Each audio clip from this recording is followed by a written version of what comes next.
বিসমিল্লাহির রহমানির রহিম।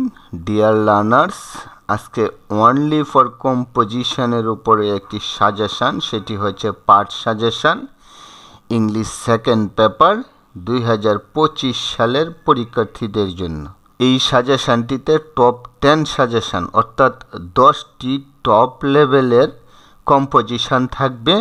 সেটিতে ইনশাল্লাহ তোমাদের কমন পড়বে। আশা করি প্রপার পড়ে নিবে। আর যদি কমন না পড়ে তাহলে এই ভিডিও শেষে সেটারও ডিরেকশান থাকবে। আশা করি তোমরা মনোযোগ সহকারে ভিডিওটি টেনে টেনে না দেখে ভালোভাবে লক্ষ্য করো। তার আগে আমার এই চ্যানেলটিতে যদি তোমরা নতুন হয়ে থাকো তাহলে এখনই এই চ্যানেলটিকে সাবস্ক্রাইব করে নাও। ওকে, সাথেই থাকো, শুরু করা যাক।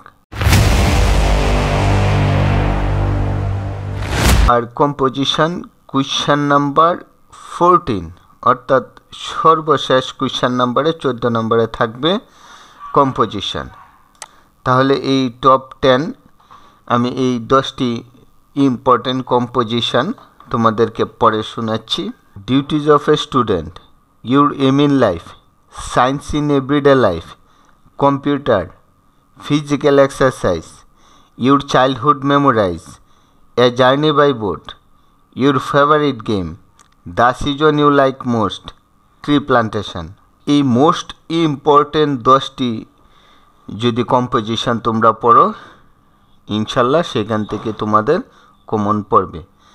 আর আরেকটি বিষয় ইনফর্ম করতে চাই, তোমাদের যদি কোনো কারণে কমন না পড়ে এটা তো 100% গ্যারেন্টি কেউ দিতে পারবে না, কারণ যে সাজেশান তৈরি করবে সে তো আর কোয়েশ্চেন তৈরি করবে না।